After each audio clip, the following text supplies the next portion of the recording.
It is as if in answer to a celestial call of trumpets, old Egypt had risen from its grave, young and immortal. Young, immortal, and rich in beauty. Such was my message from the depth of the ages.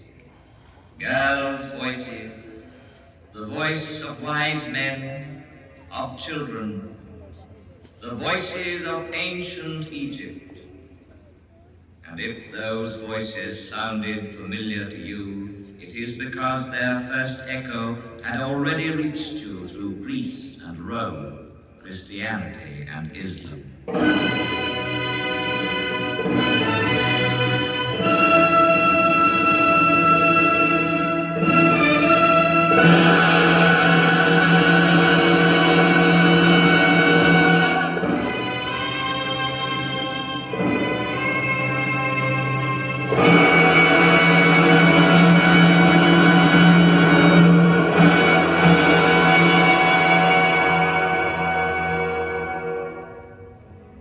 Tomorrow, once more, the rising sun will give me his first caress.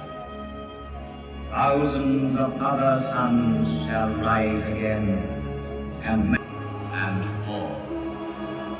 But the spirit which conceived these monuments cannot perish